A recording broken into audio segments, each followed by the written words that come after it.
Here we go. 5 more minutes, or even 6 more minutes before we kick it off. So it's time for the ordinary getting started with connecting things to the Twitter Spaces. So let's see that works. I'm gonna start that right now.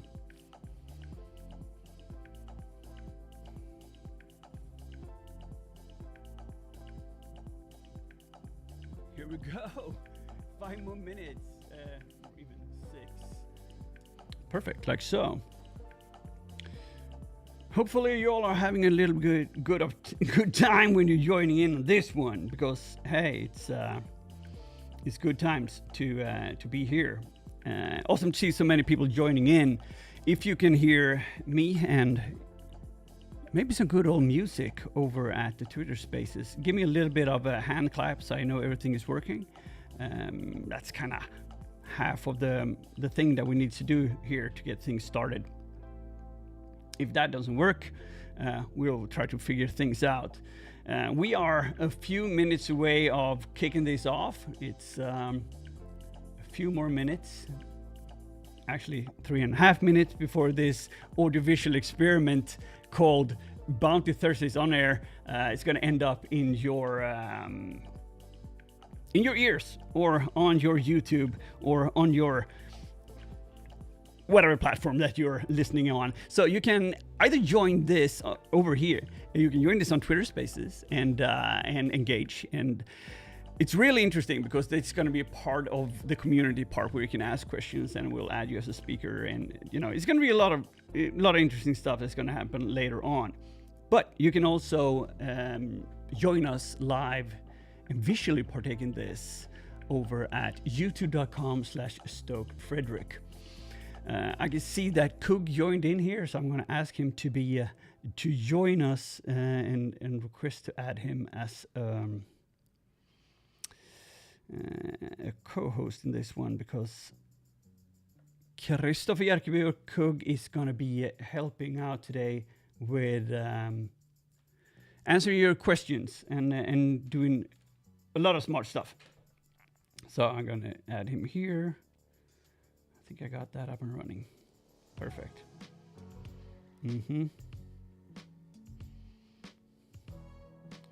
Back to my space. Here we go. There it is. So if you're joining this, the show is going to start in about 1.5 minutes. If you're listening over at Twitter Spaces, hi, welcome. Awesome to have you here. And if you're joining us instead over at YouTube, that's awesome too. Today is the first time I enabled something called Super Chat over at YouTube, and Sunil just gifted me a Super Chat. So that's wrong one. That's amazing. So thank you for that. Normally, Jason Haddix is joining us to answer your question, but he got caught up in other things today, so he's not going to partake.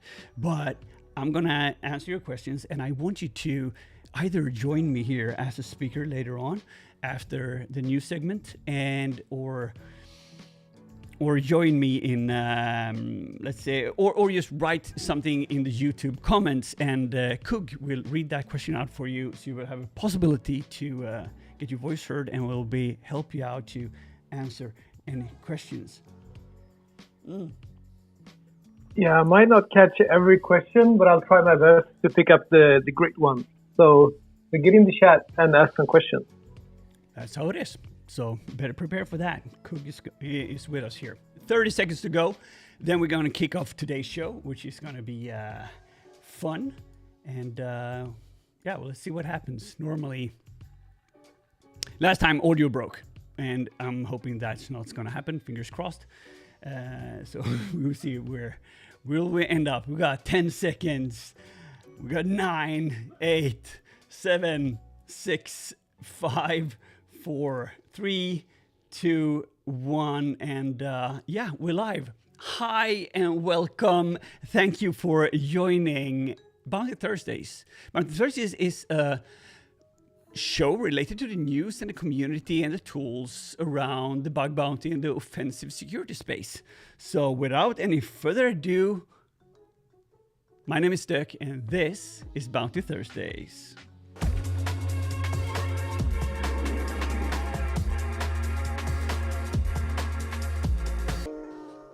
Ooh, good times.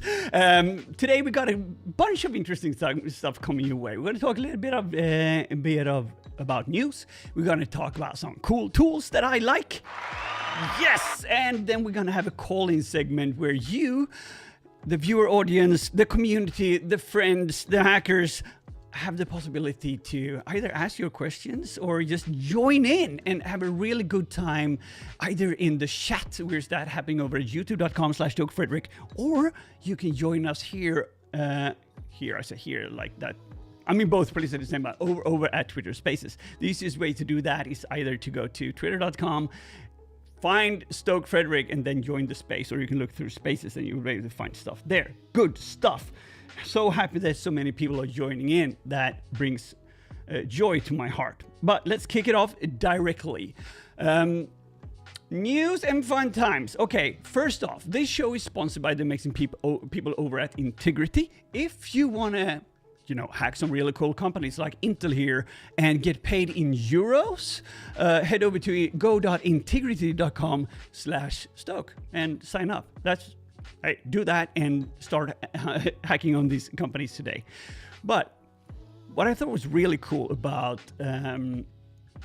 this in the collaboration where Intel has joined Integrity. And why is this interesting? Well, first off, there's so many aspects in this because the payouts are really big. So if you're on tier 1, the lowest is going to be $2,000. The exceptional one is going to be $100,000. And there's a lot of money in this game, and it feels kind of good that eventually, prices are actually going to the place where it kind of should be. And what is interesting is that a lot of things have been added into a scope for tier 1. That would be hardware, right? So if you are a hardware hacker and you find vulnerabilities in here, instead of just doing your normal talk, you can submit it, and hopefully you'll get paid. All good. There's also all these firmware and drivers and other stuff that potentially you have a chance to poke at their stuff. I really think that's cool. So shout out to Integrity for having this really cool platform. I'm not that into hacking hardware and Intel and that kind of stuff, so it's not my game. But hey, if it's for you, do that. Okay, more news. Nahamsek's leaving HackerOne. I mean, I didn't see that coming, and he's been with the company for a very, very long time. And but that's really cool because he's moving on and doing something else. Really love the course that he put out and all the work that he's been doing over at HackerOne with the hacker education. He's the one that enabled me to do some of the videos that I did with Tom Num Num over there. He's always been a part of the live hacking scene. So sad to see him go. Happy to have him around as my friend, and hopefully, do other things in the future. So I'm happy for him. Speaking of that, doing things together, big news. Saturday, April the 30th, 2022, NahamCon is back. And what we really like about that is that it's a very offensive, community-based conference, and it's all about bug bounties and cool things being shared and all that. And I'm gonna host that, and Jason Haddock's my normal co-host here. He's gonna be keynoting, so it's gonna be cool. I'm very excited, and wow.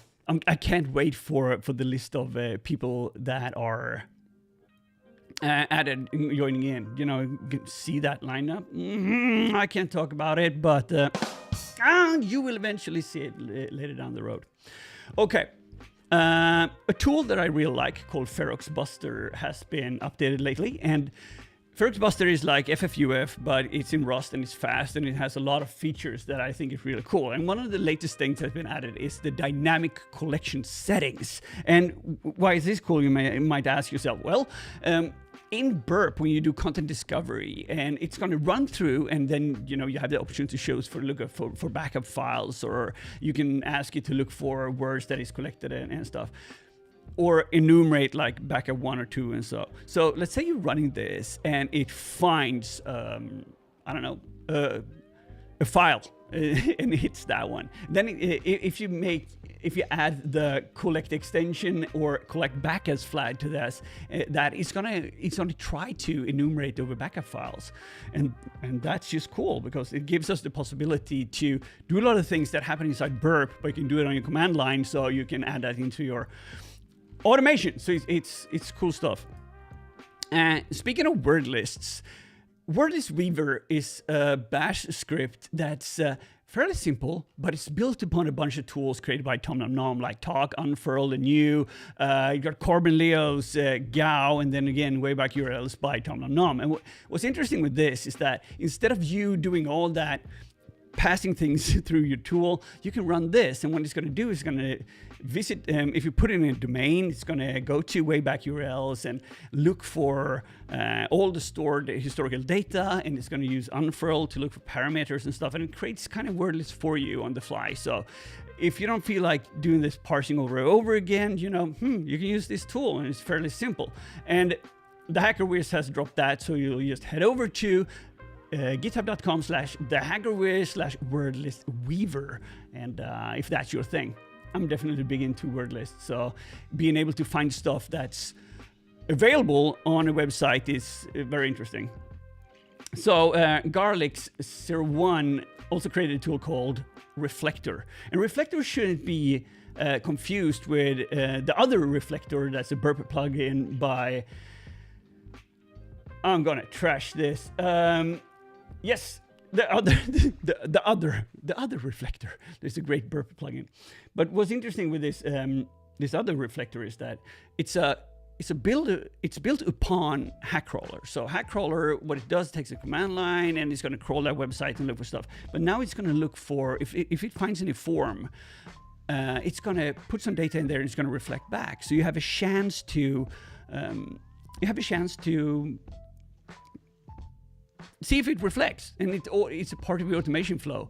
And if you want to, you can add the proxy string and once again send it straight over to Burp. So if you're living this universe where I do, where you're having a lot of things that goes around, and you have all these possibilities to look for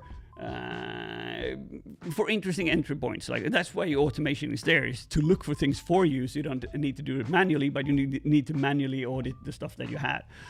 I can see that Epi is in the chat. I'm excited for that. Thank you for dropping such an amazing tool. Big fan. If you haven't, can I ask you a question? Yeah, sure. So there is a guy called Gar who's asking if FerexBuster has, multi-threading like Cluster Bomb or Pitchfork equivalently. Do you know anything about that? Or is there anyone in the chat that knows? You can go ahead and ask. If you see, Epi is in the chat. Epi is the creator of FerexBuster. So he'll definitely answer that question. I can't answer it, but it probably has the possibility. I know FFUF has that if you want to use that instead. So good stuff there. You're jumping in and asking all the nice questions that makes this all fun and games. Thank you for that. Otherwise, Reflector, if you aren't using that Burp plugin, I definitely recommend it for you, because it's going to automatically just do any request you have if you put that in scope, and it's going to see if it reflects. And it might just give you that some kind of those XXSs together with DOM intruder. And hey, now we've got interesting stuff going. Speaking of interesting stuff and XXS, I saw this, somebody tweeted this right up. It's from Positive Security, and it's XXS to RC in DOM PDF. And what's really cool about this is that they're thinking a little bit outside the box. So DOM PDF is PDF render in PHP. So if you will upload something they realized that they had the possibility to have NXXS there, and they built on that in the PDF generation part, and were able to incorporate information into the PDF. Scrolling fast forward into what I think is interesting is that what they did later on, they realized that they had the possibility to add things like fonts, and the only thing it did, when it added the font using CSS, which is called from external resource, it looked for if it was a true font, like looking for magic bytes, but it didn't look for the extension. So they sneaked in a PHP payload, the classic one that you will have, like PHP version or PHP info, inside the comments of the font file. So hey, you got PHP execution straight off it, saved it in the cache. It's quite complex. Go and look through it. Positive security blogs like DOM PDF-RC. I think it's a cool write-up, and I got inspired for that for a project that I've been poking at. Okay, other tools that I like when you're talking about automation is JLEs. There's. I usually talk about how cool I think project discovery tools are, but it's easy to miss this one. I mean, this has been on my radar for a long time, but I kind of miss it. So JList is a powerful scanner for you, where you want to build some automation around things you do. So you have all these different kind of fingerprints and things in there. It's like you can use it like nuclei and such, and I think it's really, really cool. And looking through that, I realized that Jesse, the creator, had another tool coming out, and that's called SD-Lookup or SD-Lookup. And what it does is that if you install it and you look for an IP address that you're looking for, right? And you want to have a lookup on, look for open ports and things that's based around the internetdb.showdown.io, you have the possibility to just run this, and it's going to give you the outputs of the open ports in a nice text form, like IP : and then what port is open. I thought that was really cool, and I realized that, ooh, passive collection of data, that's nice. But then I was chatting with Pry the other night, and he's like, I'm building this new tool. It's called TEW, T-E-W, and what that does is that it takes the information that you created. If you're doing an Nmap scan, for instance, and you want to have a list of the IP addresses and then the ports, which is great if you want to parse that over to things like HTTPX, for instance. You have all these port scans, and you find all these port 80s, and you want to send those in. And what he did is that he masterminded his brain around this and woohoo, and just added the support for DNSX into it. So it would take all the IPs, then you would be able to run those again in DNSX and get domain lookups for it, or something similar. Or if you're running the whole list, you're gonna get the host names. And what's cool with that is that you can now combine these two. So let's say you found the IP addresses using SD-Lookup, you will have that data, and you will be able to use that together with TEW, and now be able to do vhost enumeration. And that's where things get really interesting, because now you can brute force on things on IPs and that big potential. Two new tools that definitely needs a little bit of a try and run. So if you're into that and you find that, I will find it interesting, please let me know that you vibe with it, and give me some feedback on, not me, but maybe these creators' tools, because I think they're promising to look cool. Speaking of things that Pry do, Axiom has been updated lately with a lot of new features, but one is the possibility to add your custom word list when you're doing a scan. And this is really interesting, because if you're doing things at scale, you want to add your own stuff, and now we're moving into a situation where you can use automation. And then I saw this tweet by Jason Haddix this morning, actually, where he talks about HTTP flow. So you'll be able to, I mean, you're fussing around a lot of You're doing content discovery, right? And you want to do it slowly and steady. And as soon as something 429 goes back again, jumps out, it spins up a new host, put it there, and then it just continues. So you'll get full coverage, but you will not end up in these 429 sinkholes. Big potential for cool automation work there, definitely, like that. And Philip here was the one that kind of got me onto that idea this morning, and he did a one-liner that's very, very, very simple, where he takes let's see here. Okay, so he takes a list of URLs that he found, and then he runs those to the BBRF, which is the bug bounty. What did he name it? Bug bounty. I can't remember. This is Honoki's bug bounty reconnaissance framework. I should have remembered that. I didn't. Sorry. So what's interesting here is that since the BBRF is like a repository, like a mass database where you can store your IP addresses, what's in scope and what's not in scope, and all that information. So he takes that, he pulls all the things that he has out of that, and then he runs an axiom scan on it using nuclei and looks for any kind of takeovers that's available to get there, like a full automation to do at scale subdomain takeover that's going to be possible to use in put a cron job and continuously let it ready to run, more or less. And that it just doesn't stop there. Imagine if you had something else that you're building on and using your custom tools to not just do subdomain takeovers, but any other kind of thing that just, yeah, big potential for that. And I just love the way that when all of you just are so smart and combining all these different tools in nice flows. Yep, really like it. And if you haven't checked out the bug bounty reconnaissance framework, I talked about it before, now is your time. Maybe that's the thing for you. You'll have a server and command, and you can just communicate through the command line. You find your recon, you put it in your database, and you'll get data back and forth. And it's easy for you to you don't need to store things in text files. You can just get your domains from one place. I think that's really cool. Good stuff. Okay, we're speeding on. If you want to get Honoki's BBRF, you'll have to go to his GitHub. Just look for that. Okay. Now it's me digging into Twitter again. And Mastering Burp Suite Pro tweeted the other day, or actually maybe it was today, I don't know.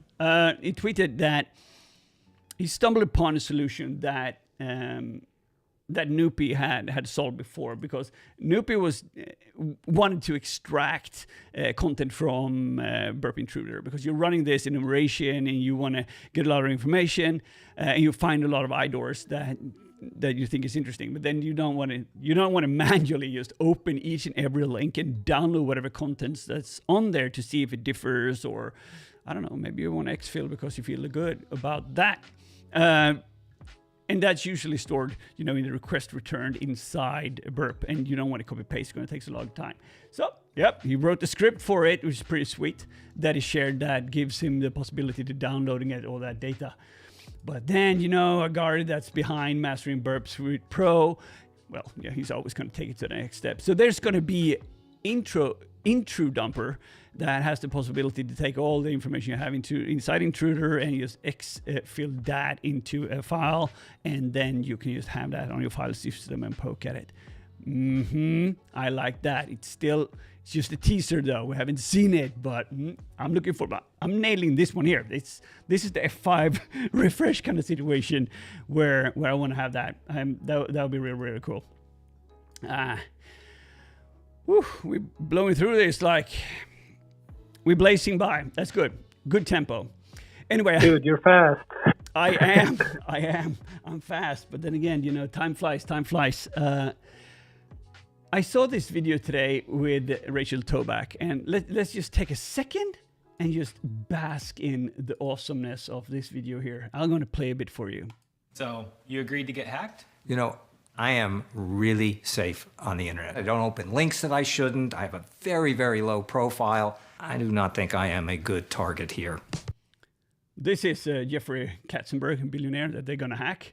And I just think the production value of this is amazing. This is Jeffrey Katzenberg, co-founder and former CEO of DreamWorks and billionaire investor. What's happening today? I'm hacking Jeffrey Katzenberg. It's going to be fun. This is Rachel Tobin. Production value on this one here is so good. If you're into videos and production steal value, data from any site, then you're gonna love it. And I just like it. Head over and give Rachel and the other people some love and awesomeness there, because it's just really good. I really liked it. Probably a good technique as well. That it's probably doable. I don't know, but I like the dramatization and storytelling, so I really enjoyed that.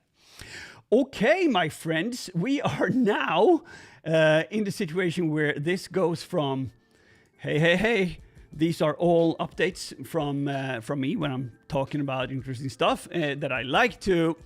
It's time for you to ask your questions inside the chat. So let's head over to the Twitter Spaces app, and I'm going to add Coog Officials.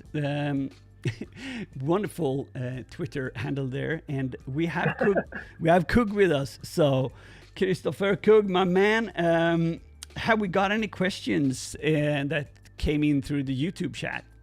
We're getting a lot of questions. The first one came from Gamers, and I accidentally banned him for posting too much. Sorry about that, dude. The question was, what programs are less crowded? Like, where can I go where there's less testers? And the moment you answer this, I guess that place's going to be crowded, but let's try it. What do you think? I think it's a two-edged sword here. It's either extremely hard programs that looks very challenging. If you look at the top list of people that look super smart inside that, not everyone on that thank you list might be active. I mean, it's in the past they've done some really hard work, of course, but they might just not be active at this time. And you need to realize that programs push code every day.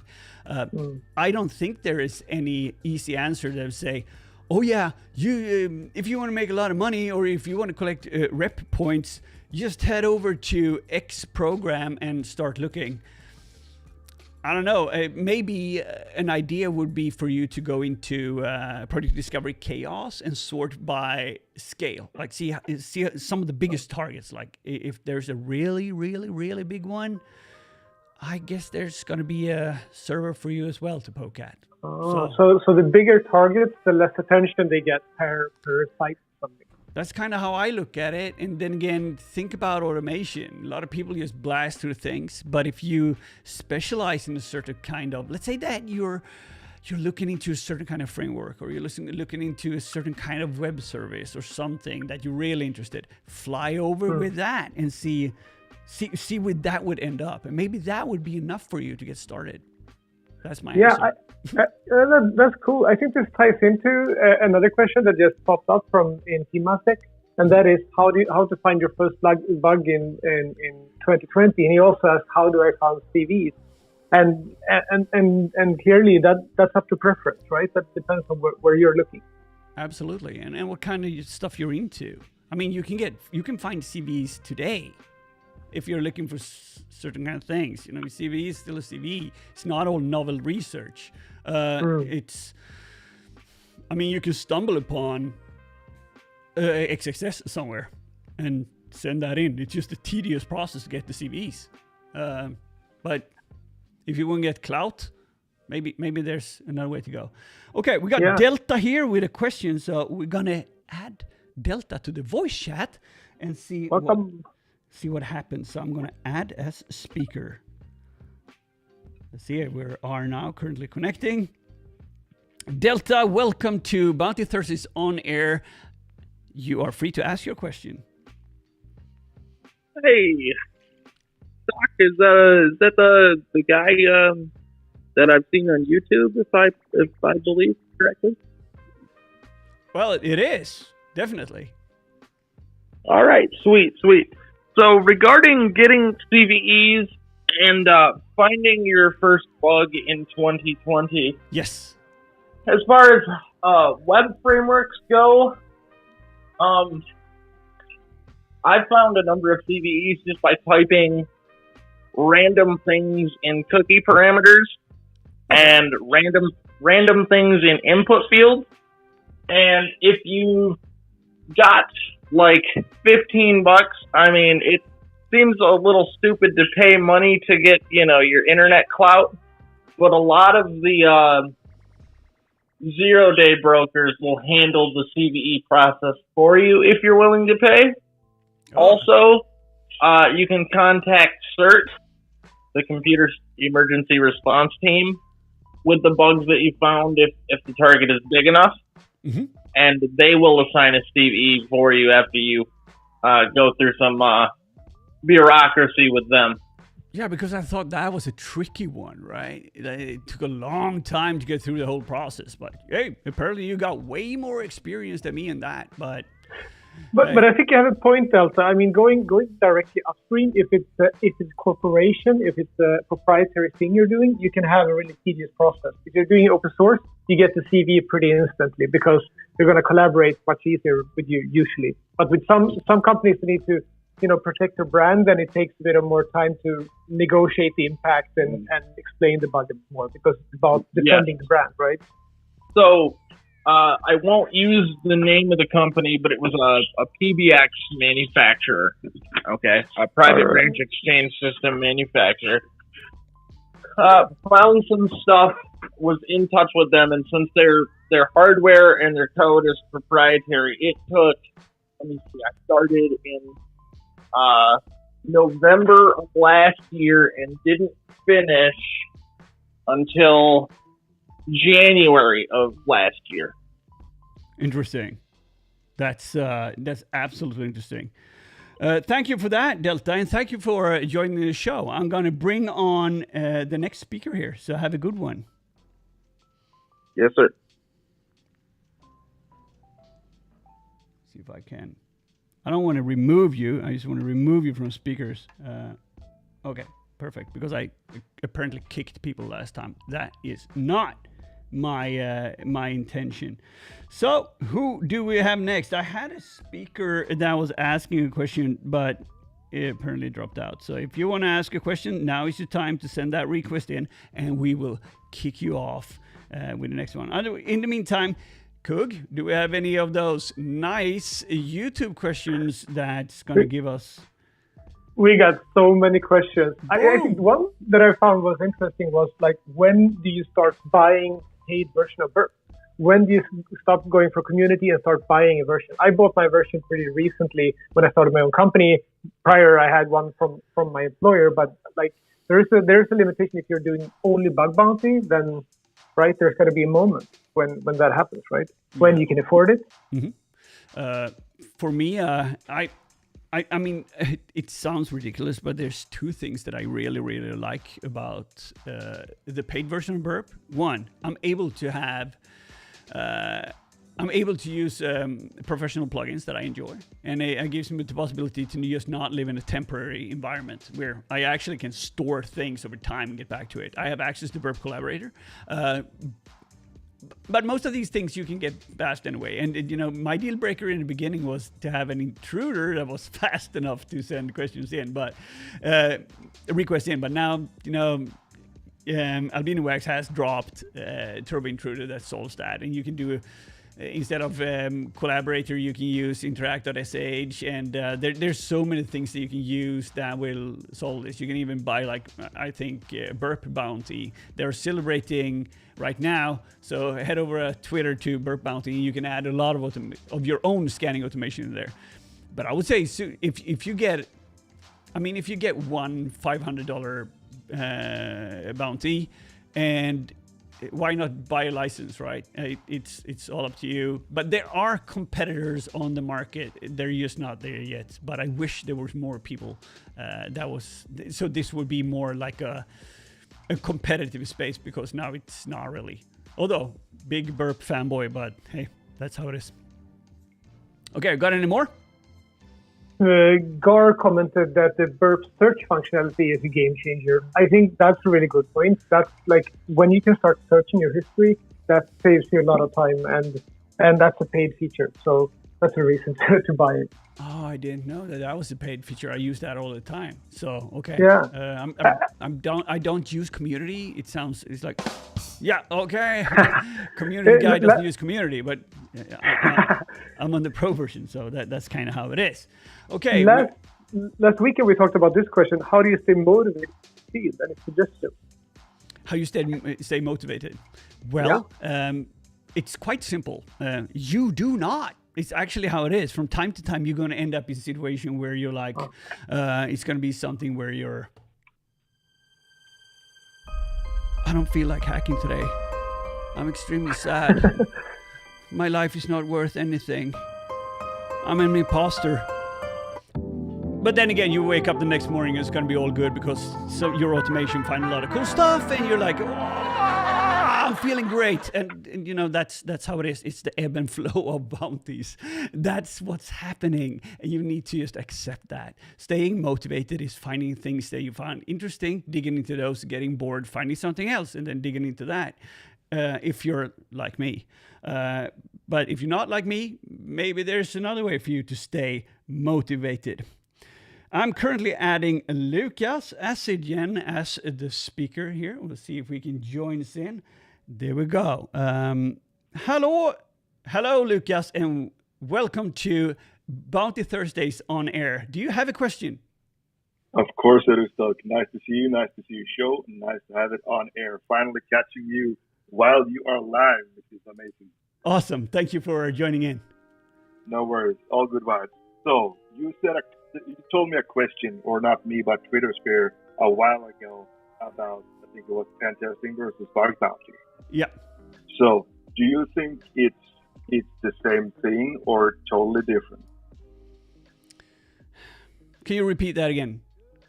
Is it? Do you feel that bug bounty and pen testing is two complete different things, or are you thinking that they're in the same hemisphere, or what's your take on this bug bounty versus pen testing? We can't do versus. We can't. They are.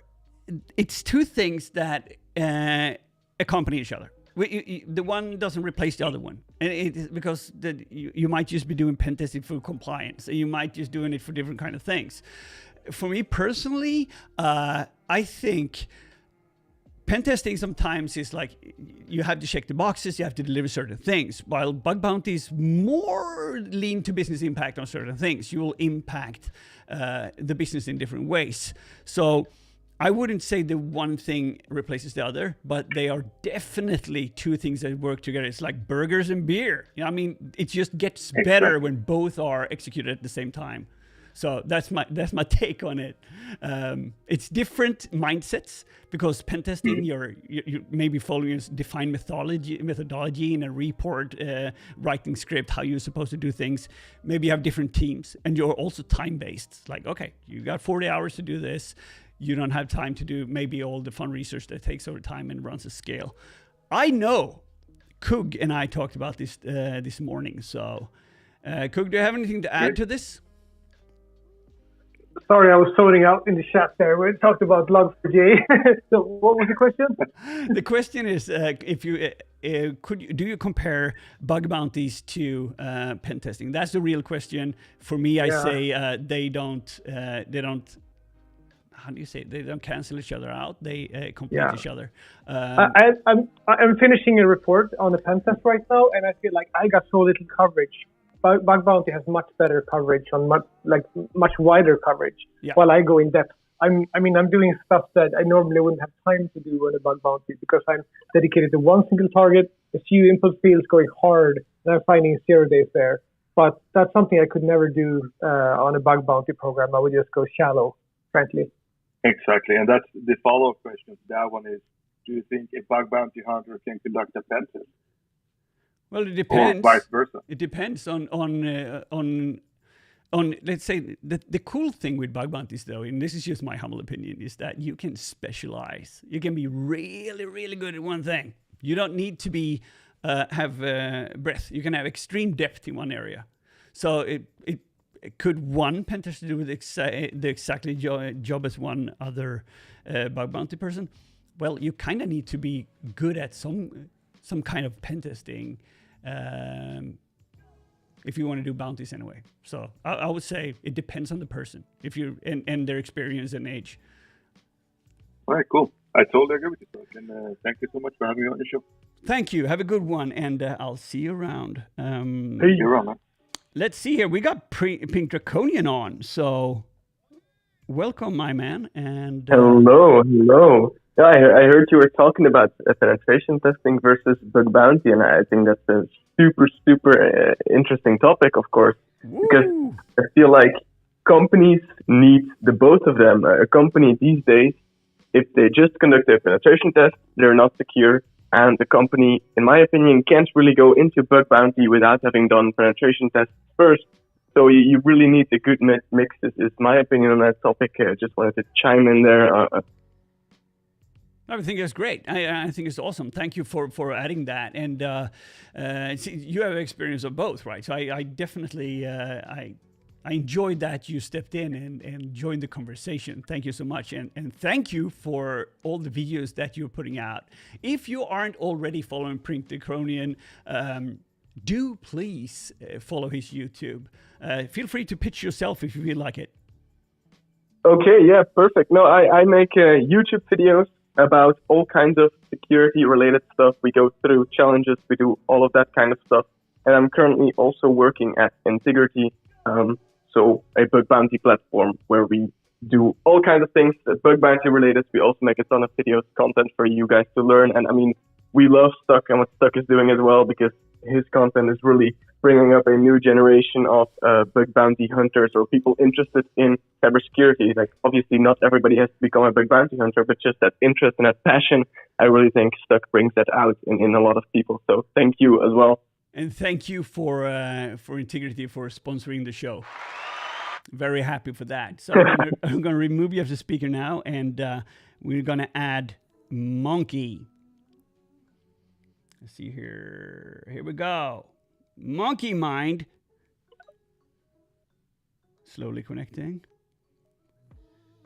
Here we go. Greetings, Monkey Mind, and welcome to Bounty Thursdays on air. Do you have a question for us? Yeah. Hi, guys. Can you hear me? Yes, we can. My question is, do you guys recommend using automation tools for beginners? Absolutely. 100%. I mean, the whole idea about automation is you will have tools that do things for you while you sleep. That doesn't mean that you should take all the scripts that are available on the internet and just run those without knowing what they're doing. The thing here is that find something that you like, find a way to identify the kind of bug that you find, and then just automate that process, because you don't want to waste time copy pasting the stuff that you do if you can create an automation for that. Sounds good. Thank you. Cool. Awesome. Have a good one. I'm going to kick you out now. Or not kick you out, remove you as a speaker. That's perfect. Okay, we got some more questions coming in. We're going to add here, Corbin, you are going to be added. Let's see here. Greetings, Corbin, and welcome to Bounty Thursdays on air. Do you have a question for us? Yeah, sure. So I've never found a bug before, and I feel like I've spent a considerable amount of time.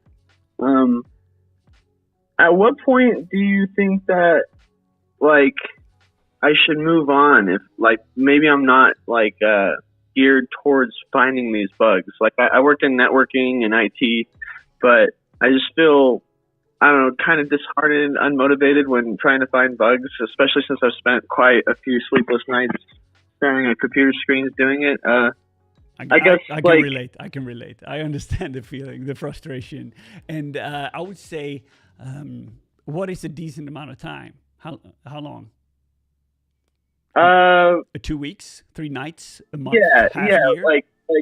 like a couple weeks at a time. I've been, doing like CTF type of things, trying to figure out exactly how it all works, and I feel pretty confident in my understanding. Maybe I'm looking at websites that too many other people are looking at. Sometimes it feels saturated. Well, it's easy to think that, but here's my gift for you. This is this is your silver bullet, and that is always approach a new website and a program like you're the first one there. Because if you're entering it with the mindset that everyone else has found a lot of other stuff here, it's almost impossible for me to find anything. You're going to block your creativity. So what you need to do is that you say, okay, this might just be fully tested over and over again, but I've never been here, and my view of this is unique. So if you step into that with the mindset that I'm going to find a bug today, it doesn't matter what kind of bug it is. It could be you just set small, tiny expectations for yourself.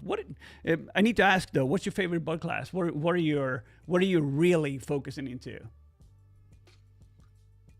I try SQL exploits a lot. Field entries. I'm really interested in finding something that triggers when you input almost random things into a field, because that's why I feel like it's most weak. I like that. I vibe with that. The thing is that SQL injections are hard, and they're tricky and usually very blind. And there's WAFs and all these other things that will be in your way. I'm not saying that you shouldn't look for them. You should always poke for them. But I would say if you're into these kind of injection things, maybe some kind of reflections, maybe there's some file uploads that you can look at. Maybe there's some IDORs or access controls that are jiffy, or you're getting too much data back that you were supposed to. And think about business logic. What is important for this customer? Let's say for one customer, it differs what criticality and what is important for two customers. One can be like, okay, it's very important for us that our PII information isn't being disclosed because they are sensitive about that, while the other one doesn't care at all because what they do is email marketing. So let's email and IP addresses is like commodities for them. They don't care. But if you would get the email address and IP address number of a Uber driver, that would be very problematic. So you need to approach your style towards the attack target that you're looking at and not be so generic. Study up on the program, understand what they value, and find weaknesses in how their developers has designed their app. That's what I would do. So like just bringing in my focus. Yeah, tighten it up. Don't pay and spray everywhere. Find one, fall in love, and then take it from there. Thanks, that's great advice. Okay, cool. Take care.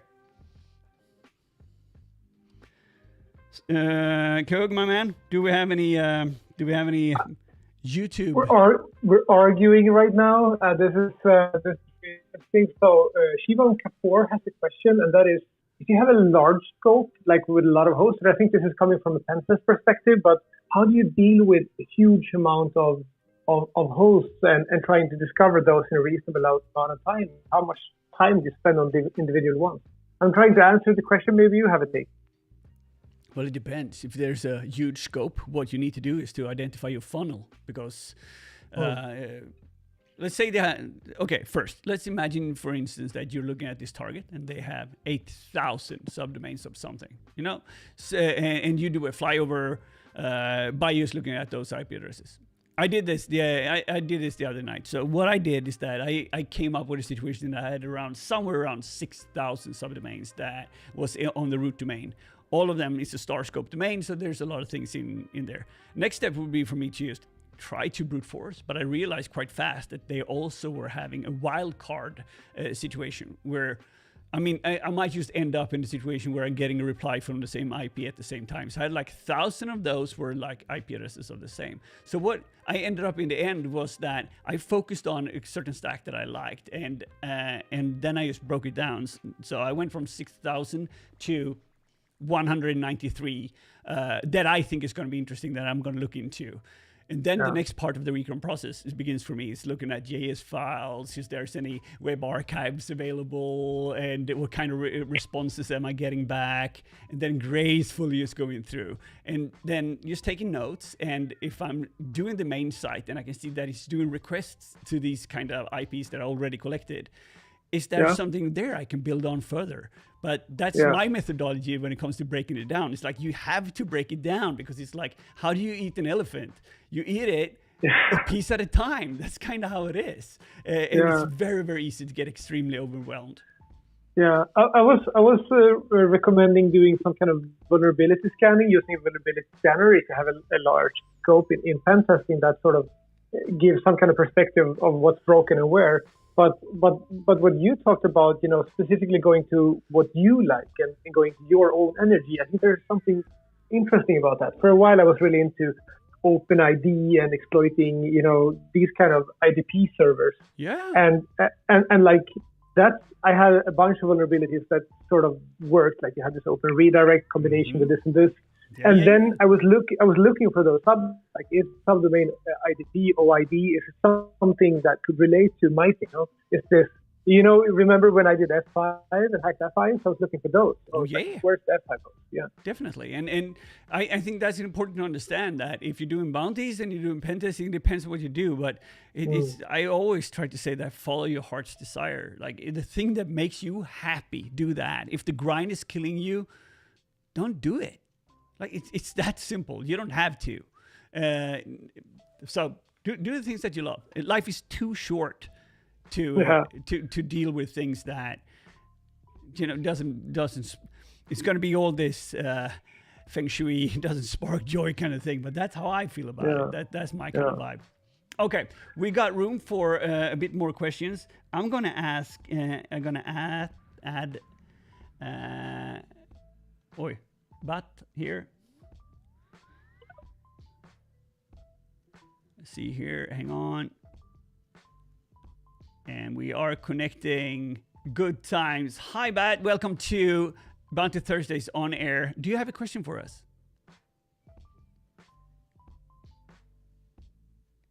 The muteness. I'm going to count down for 5 and I'm going to kick you out. Oh, here we are. Welcome back. So ask your question again, sir.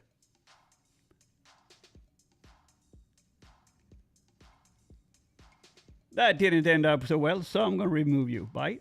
Okay, next one in. We got Dustin, I think, add a request here. Add as a speaker.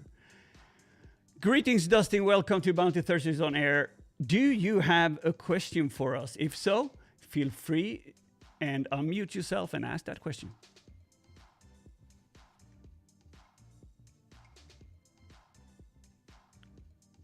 Dustin, are you with us? Hello, am I audible? Yes, you are. We can hear you. Oh, so hi everyone. Thank you for giving me opportunity to ask a question. Actually, I am currently a college student. I am pursuing bachelor's in computer applications. I'm interested in malware development. I tried to find some stuff like what are the requisites that you must know before entering into it. Wow, this is easy. I'll just hand this over to Kug and say, Kug, okay. Can we talk about malware development in the So you want to be needed? a bad guy? Okay, Dustin. I'm just kidding. I think this is a great question actually. So malware development is about getting persistence, privilege escalation, quietly, and smuggling data out. So normally, if you run a malware, one part of it is getting into the machine, right? That's usually done with phishing or a zero-day or brute forcing. But you can also, once you've done that, that's the part. The entry is one part. The actual malware that you develop is what's persisting on the machine, and that's something that needs to be hiding. So you need to learn about how you can hide in a Windows process system. How can you hide by hijacking another process? And then how do you communicate with your exfiltration channel? Let's say you use the HTTP proxy of the machine and you send data to pastebin, or maybe you use DNS to exfiltrate. There's plenty of ways to silently talk to your master outside, where Dustin's machine is, where you're controlling your botnet normally. And doing this stealthily means you are going to have to find out ways that no one else thought of. So the two I mentioned now, those you can't use because everyone knows about those two, and you need to find your way. And obfuscate. Obfuscate. But I think it's really great that you're Dustin, and sorry about the joke before. Do you have any additional questions? Yeah, I just want to ask that how can I learn about finding vulnerabilities in computers and making some low-level memory exploits? Yeah, so finding vulnerabilities in computers means finding vulnerabilities in the most common programs. So let's say that you are targeting Slack or a program that people tend to use, but maybe doesn't have that tight security because you need it to be on your level, right? So you decide a program that you want to find bugs in, and then you look at its attack surface. And the attack surface is what ports does it have connected to the internet? How does it communicate with the internet and interact with the user? And you look for those and you monitor the traffic and you try to modify that as the program crashes. That's how you go about it. Thank you very much. Good stuff. Thank you for your questions, Dustin. I'm going to remove you from the speakers list now. Please stick around and have a good time. Cook, do we have any more questions coming in from the YouTube chat that you want to vent? Yeah, Wasim Laghari had a question long ago that was really good. And the question was, what is the structure of being successful in bug bounty? How do you structure yourself? And we talked about this before, and I don't have a class because I'm not very structured. Neither am I. I guess I understand the whole idea of having a strict methodology to doing certain kind of things, and I madly respect that. But for me, I'm not saying paint spray is the solution, but it needs to be a combination of those. You need to be fussing things to get responses that you're looking for, and you need to be but there's a lot of X-mind methodologies that people created that you can follow and just be inspired on. I'm not that person. It sounds so weird, but I go with a lot of how do you say, like spider sense. I don't think that's the feeling for it, but you look at this website and you're like, ooh, it kind of looks wooden, or you get this you get this feeling that something's broken, or you look at some replies and like, okay, if I put this in, weird things gonna happen. Christoph, you are probably way more organized than I am in that stage, but I have a bunch of notes. I have notebooks, so I write down notes and I write down ideas so that I don't have to think about them. Yes. And I think that helps because you get all these ideas and thoughts and write them down. Don't think about them. Think about the thing you're doing. Focus is key here. Make sure that you finalize and finish the task you're doing before moving on to the next one. Because if you are flipping around doing different ideas, never finalize the first one, you're never going to reach the end. And I think that's a structure part. Absolutely. So writing down, and writing down the targets and goals and everything readily accessible to you. So if you have a scope, have that available in your copy-paste buffer so you can easily, find those targets. I document my life in burp repeater tabs, but that's just me. Me too. It's that's my life, and that's how I do it. And so it was a game changer for me to being able to label those. Good stuff. Okay, got any more? We got a few more minutes before we're gonna quit today's show. Oh yeah, I want to give a shout out to Palaid with this thing. I think that's really good. There's a few requests. Maybe we should take one of those. Oh, I'll take a request here. I'll add Oaks Ryan, you are added to the show. Welcome to Bounty Thursdays on air, a show where we talk about bug bounty and offensive stuff. Do you have any question for us? Feel free to unmute yourself and ask the question. Yes. Hi guys. I have a question over here. Awesome. What is the best bug bounty platform in 2022? The one that you like. The one that you like. That's the best one. It's so many. It's so different. It's different vibes, different things. I would be extremely biased to say one is better than the other. They have all ups. They have all downs.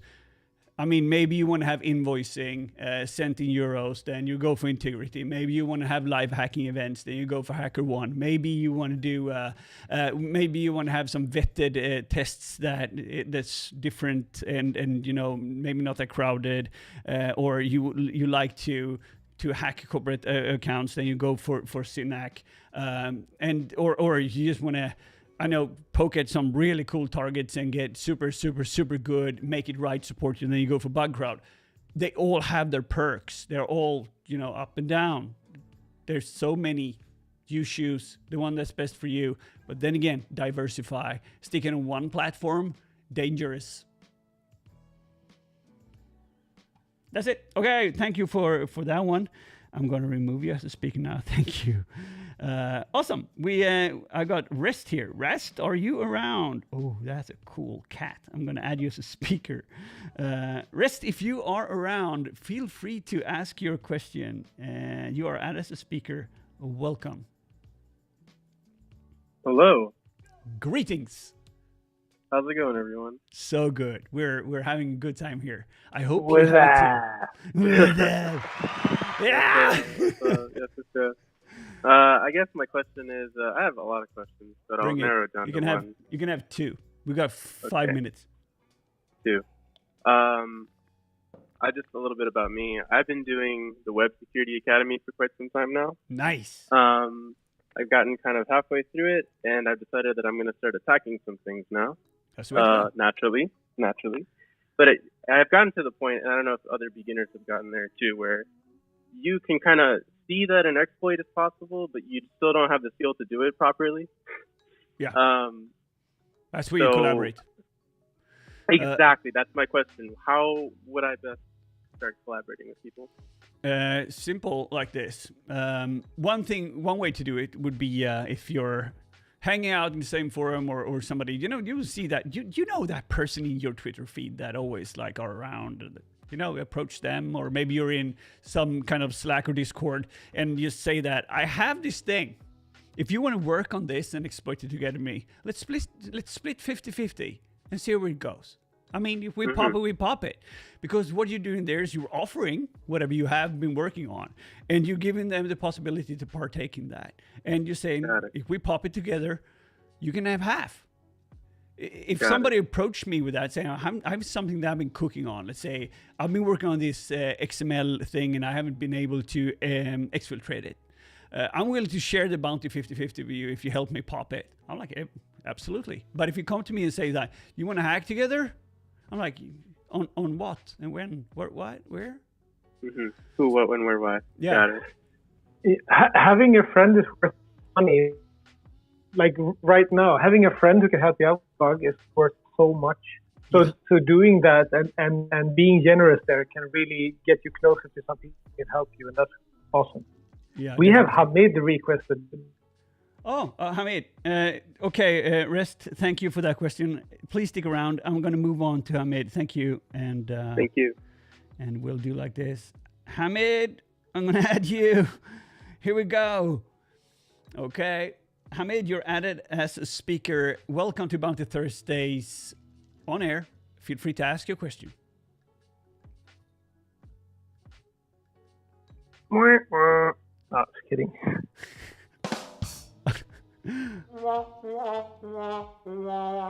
Hamid, 5 seconds. 4, 3. There we go. Okay, sorry. Damn it. There we go. Hey, my man, welcome. Everyone. Sorry about that, and thanks for Christopher for the shout out.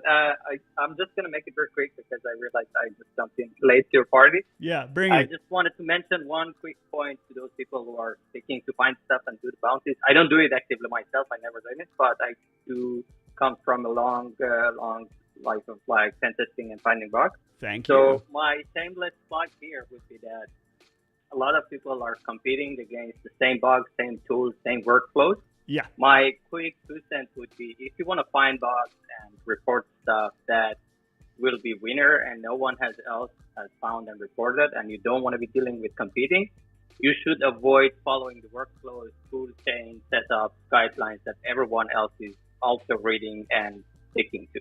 How does that work? Like all the write-ups, all the tools, they're awesome. You should be using them. But don't limit yourself to them. And if that tool or that script or that workflow doesn't find something, don't get disappointed that, this is probably secure. And never assume that many other people have already beaten that code or application.